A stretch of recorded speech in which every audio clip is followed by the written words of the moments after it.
Hey, it's DJ Nikki in the studio with the beautiful Cassie from elwoodcity.org for your weekly news wrap-up here on WXCD 107.3 FM. Hello, Cassie. Hey, Nikki. How's it going? I'm doing okay. I'm getting over being sick. That's like the start of every show now. I know. Getting over being sick. I know. The problem is through Christmas and through New Year's, I had like a head cold, and then it moved down. I had a chest cold.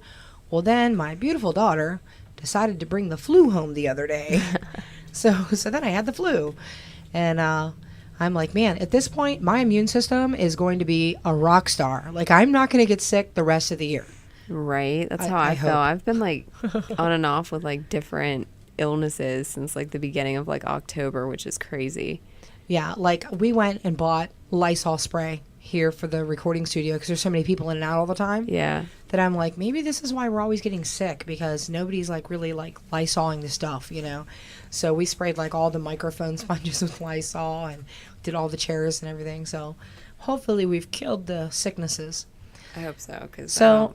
I know that we were talking a little bit before we hit the mic, so there's not a whole lot of news for the wrap up, but we do want to talk about some. You guys got a lot of comments on a story you did. Yeah, it really wasn't even a story. It was more just, posting some information. A statement. Yeah, just posting some information regarding it, which surprises me. I mean, over 12,000 people even just saw the post in general, which is a lot for one post.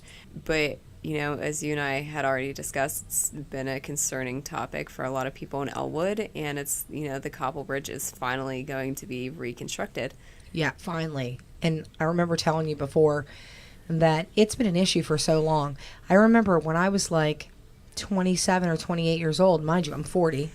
So when I was like 28 years old, my uncle, they had gone down on a boat, like down the river, and he called me on the phone and he was like, listen, if you've ever been under the Cobble Bridge in a boat, you would never drive on it again. And I was like, oh my gosh, I was scared to death, But like the other option for going that direction is so much extra time travel that I would go across it anyway. Yeah. And I go across it. I actually didn't even realize that there was any issues with it until I kind of talked to some people in the area who, voiced their concerns. Like you, for example, just saying about it's... Well, it did get a little bit of a facelift. I'm going to say it's probably been maybe 10 years. 10 years ago, it got a facelift. And, people were happy about that. But I guess it was still pretty decrepit, like underneath. And somebody else had told me, and maybe it's a rumor, somebody said that it's sinking. And that's kind of why they constructed it with a little, like, dip in the middle, because of the contouring of the riverbed, I guess. It was sinking a little bit. I don't know. Could be a rumor. But I know you and I had a conversation before, and Pennsylvania has the highest rating in the country for decrepit bridges to the point where they need to be torn down and replaced. But it's not because Pennsylvania is just so delinquent in fixing their bridges. It's more because we have a higher number of bridges than like anywhere else. Oh, I didn't know that. Yeah, so when you have a higher number of something, your statistics are higher. Right. Well, and I think this goes kind of with what we were talking about last week with the gas prices and everything, and that Pennsylvania has a lot more kind of like roads and whatnot compared to a lot of other states. And I know that this bridge, for example, is going to cost $26 million alone to fix. $26 million for a bridge. For a bridge, yeah. Wow. I feel like for $26 million I could cyber genetically create a flying Pegasus that would take everybody across the river. It seems like a lot of money to me. It really does. That's kind of what I thought too, and I'm not exactly sure where that money's coming from, if it's from the state. I would hope that it was from the state. I think it must be from the state because it's not... Yeah. It wasn't in the borough's budget or anything, so I definitely do think it's the state. Well, I mean, the Cobble Bridge, that wouldn't be Elwood's budget anyway, wouldn't it be Cobbleboro? I would think. I mean, because at Cobble Bridge, I believe, sits in Beaver County. I believe that's Beaver County over there. Once you get past... I think you're right. Yeah, because I think that Beaver County is anything past 14th Street. Yeah, because I remember a friend of mine was living out on 15th Street, and she needed the police, and Elwood Police said that it was their jurisdiction ended at 14th Street. Oh, I didn't know how and that they would have to call the state police. Yeah. So we have everybody's real interested in the fact that the bridge is going to be redone. Now, do they have an estimated time of how long the bridge will be out? Well, Bob Villela said that they have until 2019. However, he said that they foresee it being done in 2018, like and midsummer. When is construction set to begin? It is going to begin this month, actually. January 30th is going to begin. And throughout the whole first year, there's going to be random single lane closures on the bridge Monday through Friday from 9 a.m. to 3 p.m. And it's never going to be on the weekends. And like I said, it's going to be like completely random. So we're not always going to know what side of the bridge is going to be closed and whatnot. Wow. But also in the spring of 2018, the bridge is going to be closed completely for 72 days. So that's going to be a big thing for, people. Yeah. For because at that point, if you want to go to Koppel, you're going to have to go down Wampum Road and then up onto 18 and then up to Koppel that way. Or you would have to continue out River Road all the way to Eastvale to Beaver Falls and come up that way.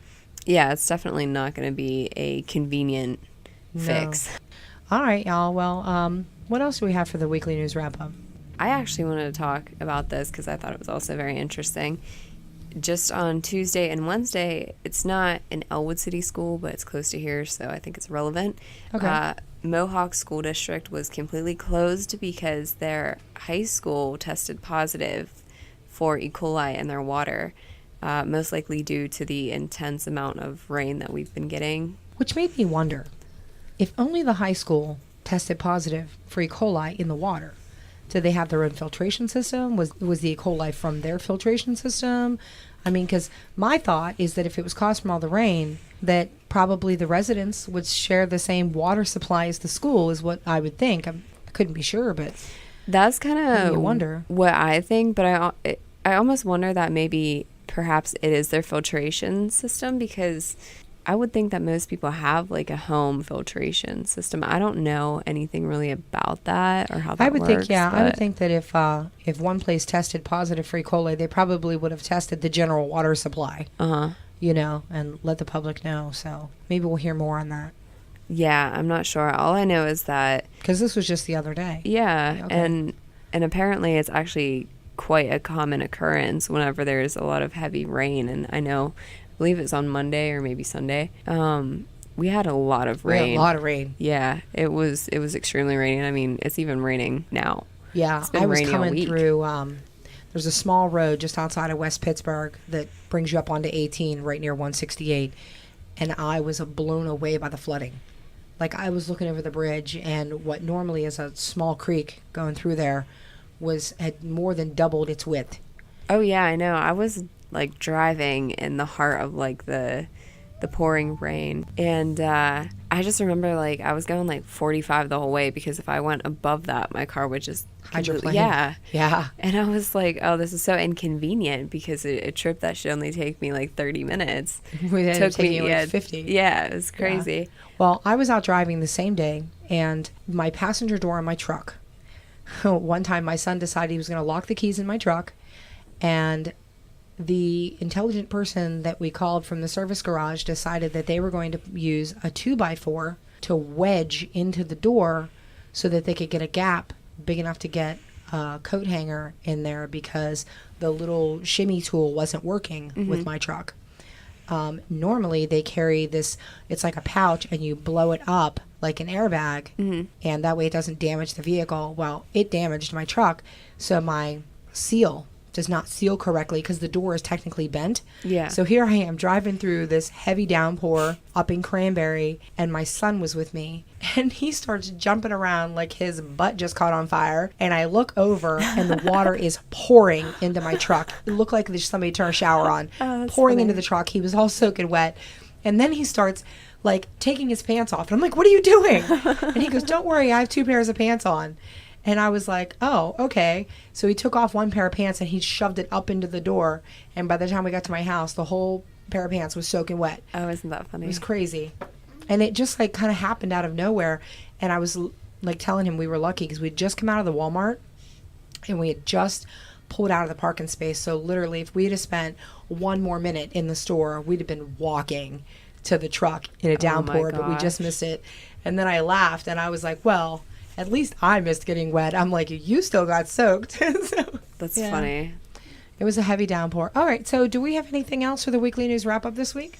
I just wanted to give some information on the ECR, their revitalization, Winter Wine and Brew Fest. I know that we briefly mentioned that before, and I just kind of, it's coming up, actually, I think this week. It's going to be it'd be next Saturday. Next Saturday, the 28th, a week from now. Yep, and it's going to be at the SOI building here in Elwood from 12 to 5. And the only thing that we can't mention is ticket prices because we're low power, so we can't mention pricing.